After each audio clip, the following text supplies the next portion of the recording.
तपाईँलाई एजेन्टले के भनेर पठायो? एजेन्टले त दाइ 8 घन्टा ड्युटी 1800 रुपियाँ सेलरी भनेर पठाएको हो। हप्ताको एउटा छुट्टी भनेर पठाएको हजुर। अब यहाँलाई चाहिँ दलैले फसायो गर्ने के, नेपाल सम्झिने बस्ने रोनी बस्ने त्यही हो। 1 वर्ष नौकरी जान पाइएन। म के भन्नु गइरहेको छु भने कोही पनि आउँदै हुनुहुन्छ कतारमा भने आफ्नो मेन पावरमा बुझेर सम्झेर होइन जहाँनिर मात्र आउनु होला। यहाँ आएर दुःख पाउनुभन्दा पहिल्यै सोच्नु पऱ्यो चाइचोटि होइन। वेटरमा भन्दा आएको यहाँ डिसवासर क्लिनर झाडु पोछा मर्छप भाँडासाँडा मान्ने त्यस्तोमा हालेर तपाईँले अब किन सोच्नु भएन त बेलामा आउँदाखेरि? अब सोच्नु भन्नुपर्ने अब घरमा त्यस्तै समस्या भयो थियो अनि अब विदेश जाने भन्दा आइयो होइन। विदेशमै राम्रो छ। अब मेन पावरमै भेटेर मान्छेसँग सल्लाह गरेर आएको। अब राम्रो छ ठिकै राम्रै छ जानु तपाईँको जिन्दगी बन्छ भनेर भने चाहिन्छ आइयो विदेश हेर्नुहोस्।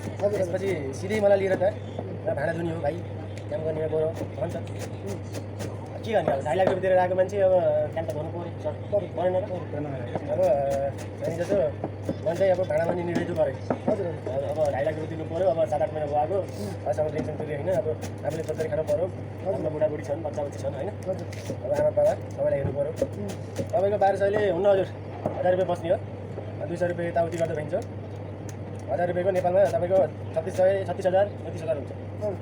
त्यसले तपाईँको जिन्दगी चल्ने कुरो भएन हजुर। त्यसपछि अब जो पनि हाम्रा नेपाली दाजुभाइ दिदीबहिनीहरू आउनुहुन्छ विदेशमा राम्रो छ यस्तो छ उस्तो छ भनेर लिएर लानु अब होइन।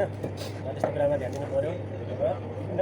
अलि आफू पनि काट्नु पऱ्यो होइन। अब मेन पावरहरू अलि आजभोलि चाहिँ बहुत ठगिरहेको छन् मेन पावरहरूले पनि युरोप पठाउँछु भनेर यहाँ त्यहाँ होइन यताउति त्यस्तो सोर्सहरूमा लाग्नु भएन। आफू अलि अलर्ट हुनु पऱ्यो होइन दाइ हजुर। अब त्यस्तै हो। अबको यात्रा चाहिँ कसरी चाहिँ तपाईँले अघि बढाउन चाहनुहुन्छ? यात्रा त दाइ अब तपाईँको 1 वर्षपछि भएर जाने हजुर। अब ट्याक्क अब आफै नै नेपालमा गर्ने के अब कृषि त्यसै गरे पनि जेसरी गरे पनि होइन। हजुर अब खेती गरे पनि अब तपाईँको नेपालमै राम्रै छ गर्न सक्ने है। हजुर अब केही गर्दिनँ हलनटट्टु बस्छु भन्ने भए काम छैन। बिजनेस गऱ्यो भने अब 12 घन्टा नै 12 घन्टा हामीले किनेको कुरामा हामीले अब लागि पर्छौँ भने होइन। अब नेपालमा बसेर हामी 12 घन्टा एउटै कृषि गरिराख्छौँ भने तपाईँको चाहिँ कृषिले बहुत दिन्छ। हजुर हजुर अब नेपालमा भयो अब पशुपालन होइन बाख्रा फार्म होइन कुखुरा फार्म खोल्यो भने तपाईँको बहुत पैसा आम्दानी छ हजुर छ होइन। त्यही भएर अब नेपालमा छँदै चाहिँ सोच्नु पऱ्यो कि यस्तो कुराहरू अघि आएर सम्झिने रुने त्यस्तो भन्दा नेपालमा गर्दाखेरि होइन राम्रो हुन्छ कि तपाईँलाई लागेर होइन। अनि गएपछि मेरो तर्फबाट धेरै धेरै शुभकामना राम्रो गर्नुहोस् व्यापक रूपमा गर्नुहोस् होइन इमान्दारपूर्वक गर्नुहोस् होइन। अब त्यही समय तपाईँलाई शुभकामना। विदेश भन्ने कुरो यस्तो हो कि त पढ्नु